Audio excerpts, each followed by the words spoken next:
Chapter 8. The best solution to overfishing, sustainable fishing.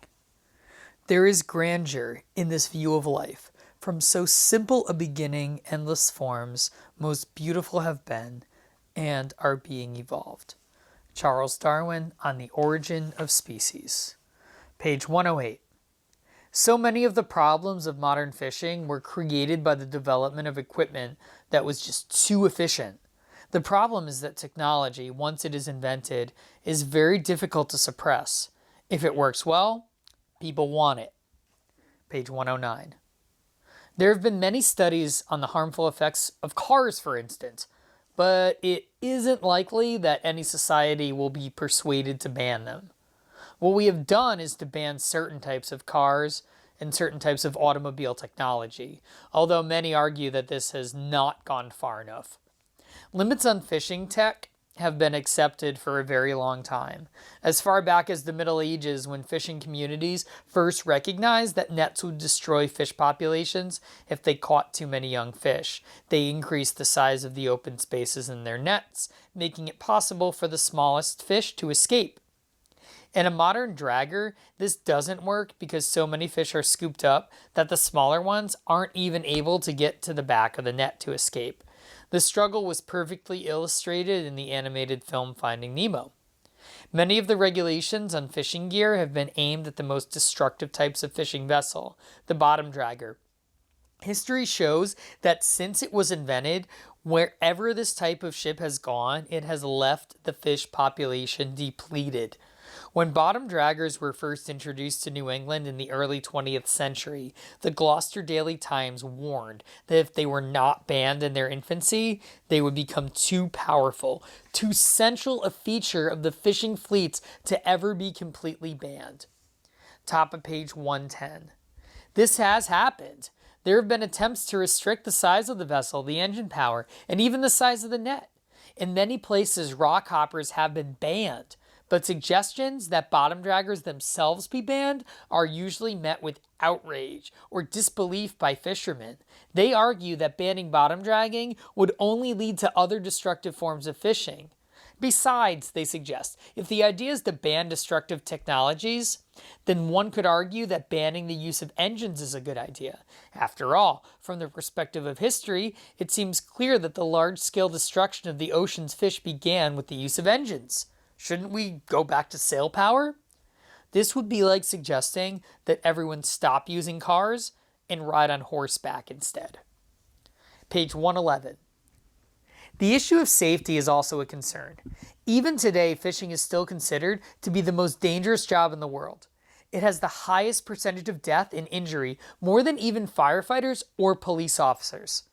A statue in Gloucester lists the names of more than 5,000 local fishermen who have been lost at sea since 1623, though historians think there may be as many as 5,000 more whose names have been lost.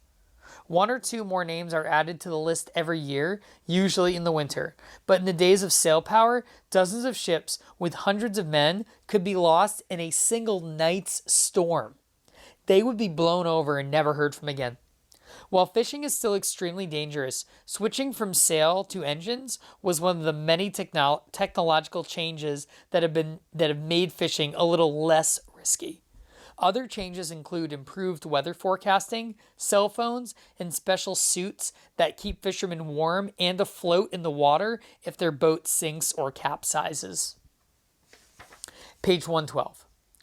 On the west coast of the United States, regulators have had some success in banning dragging in large patches of the ocean.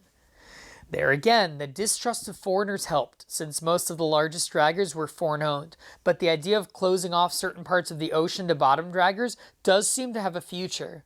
The biggest hope of banning bottom dragging is the marketplace where fish is sold.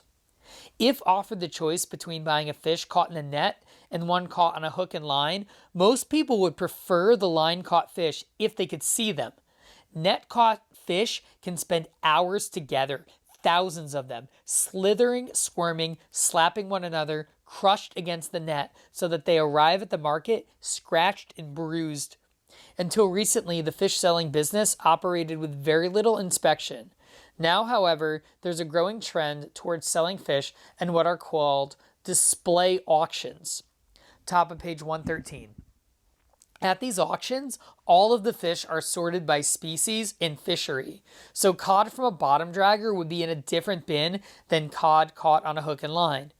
What people are finding in display auctions around the world is that fish that are caught on a hook and line are getting higher prices than the net caught fish. What that means is that there is a real financial incentive for fishermen to abandon bottom dragging for the old-fashioned method of hook and line fishing. Because fishermen are being asked to catch fewer fish, their only hope for survival is to be paid more for the fewer fish that they catch. But there's another incentive. What today's fishermen want more than anything is to be set free from regulations.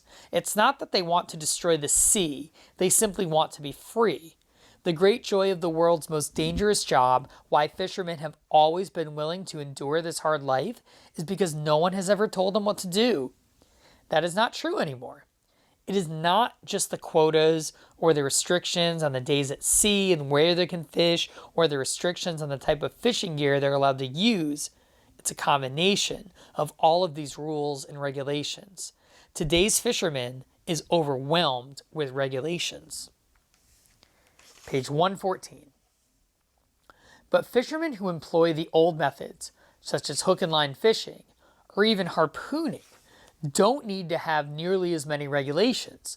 It would be impossible for hook and line fishermen to catch as many fish as they would have caught using bottom draggers, so they wouldn't have to worry about quotas or regulations. And what's even better is that the fish that were caught might command 2 or 3 times the price per pound than fish caught by a bottom dragger, so the same amount of money would be made for fewer fish. Is this not the future?